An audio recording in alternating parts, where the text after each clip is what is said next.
Bonjour tout le monde, aujourd'hui on plonge dans une histoire assez incroyable, celle d'une source qui affirme qu'Israël aurait une capitale secrète, une capitale qui n'existe sur aucune carte. On va décortiquer ensemble les arguments, les détails de ce qui est décrit comme un projet souterrain vraiment gigantesque. C'est quand même une question qui frappe, non? Est-ce qu'un pays peut vraiment avoir une capitale qui n'est sur aucune carte, une capitale administrative, militaire, scientifique, complètement cachée de tout le monde? C'est exactement l'hypothèse que la source avance et c'est ce qu'on va regarder de plus près. Écoutez bien cette citation parce qu'elle résume tout. Un second Israël, une version fortifiée pour le jour où la vie en surface deviendra impossible. C'est une idée complètement folle en fait. La source parle d'un second Israël, d'un État alternatif. On ne parle pas juste d'un bunker, là. On parle d'une nation parallèle qui pourrait fonctionner de A à Z, conçue pour le pire scénario imaginable. Bon, la première question qui vient en tête, c'est pourquoi? Pourquoi est-ce qu'un tel plan existerait? Eh bien, d'après la source, tout ça partirait d'un sentiment très profond de vulnérabilité stratégique. C'est pas juste une précaution. Ce serait une réponse directe à des menaces qui sont perçues comme carrément existentielles. Alors, premier argument que la source met sur la table, la taille.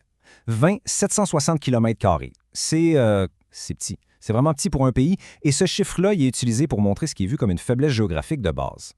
Et si on pensait que c'était tout, attendez de voir ça. 14 km. C'est à peine la distance d'un marathon, c'est la largeur du pays à son point le plus mince. Et l'argument de la source, c'est de dire imaginez comment c'est difficile de défendre un territoire aussi étroit contre une invasion. Ensuite, il y a la démographie. Et là, le contraste est saisissant. La source parle de près de 10 millions d'Israéliens d'un côté et de l'autre plus de 400 millions de personnes dans les pays arabes autour. C'est cette énorme différence de chiffres qui, selon le reportage, créerait un sentiment constant d'être en minorité numérique. Alors, quand on met tout ça ensemble, la petite taille, la géographie, la démographie, ça nous amène à un concept que la source appelle l'État alternatif. En gros, ce serait une doctrine, un plan d'urgence pour le scénario du pire. Si l'État en surface tombe et paralysé, eh bien cette version souterraine prendrait la relève pour que la nation continue d'exister. OK, mais si ce projet existe vraiment, il serait où? La source pointe vers un endroit bien précis, le désert du Negev. Et ce choix, ce serait tout sauf un hasard. Ce serait le résultat d'une analyse très poussée des avantages géographiques et stratégiques. Et il y aurait trois raisons principales pour ça. D'abord, le Negev, c'est immense, c'est vide. Parfait pour construire des trucs gigantesques en secret sans que personne s'en rende compte. Ensuite, la géologie. Le sol est stable, donc c'est idéal pour creuser très très profond. Et finalement, le point le plus important peut-être, c'est loin des frontières les plus chaudes, donc c'est plus sûr. La source utilise même une expression militaire pour en parler. Elle dit que le Negev, c'est la profondeur ultime de l'État. Ça veut dire quoi? Ça veut dire que c'est vu comme la dernière ligne de défense, l'endroit où on se replie quand tout le reste s'est effondré. C'est vraiment le bastion final. Bon, maintenant, la question à 1 million. Ça ressemblerait à quoi cette ville cachée? D'après la source, elle serait composée de plusieurs installations clés, comme des piliers, et chacune aurait un rôle bien défini dans ce grand plan de survie. Alors, au centre de tout ça, il y aurait le fameux réacteur de Dimona. La source ne le présente pas juste comme un centre de recherche, non.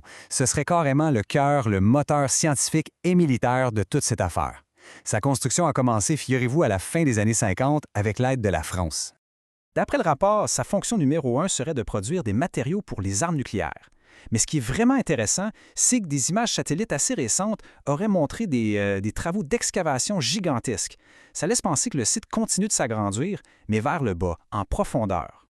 L'autre grand pilier de cette ville, ce serait la base d'Urim. Là, on parle d'un centre d'écoute et de renseignement absolument immense. Un vrai aspirateur d'informations, capable d'écouter tout ce qui se passe dans la région. Son travail, intercepter tout. Les communications par les airs, sur la mer, sur la terre, dans toute la région. Et bien sûr, une grosse partie de la base serait construite sous terre. Apparemment, sa capacité est tellement énorme que certains rapports la comparent aux plus grosses stations d'écoute américaines ou britanniques. Évidemment, une forteresse comme ça ne peut pas fonctionner sans logistique. C'est la base. C'est pour ça que la source parle de réserves de carburant gigantesques qui seraient cachées sous le Negev, protégées contre les bombes. L'idée, c'est de pouvoir alimenter tout le pays si jamais les ports et les routes maritimes étaient coupés. Et ce n'est pas que militaire. Le plan penserait aussi à la survie des civils. La source mentionne des abris stratégiques immenses. Oubliez l'image du petit bunker. On parle ici de complexes géants, avec des systèmes de filtration d'air, des tonnes de nourriture et d'eau, tout ce qu'il faut pour y vivre très, très longtemps. Et pour finir, il faut bien un cerveau pour diriger tout ça.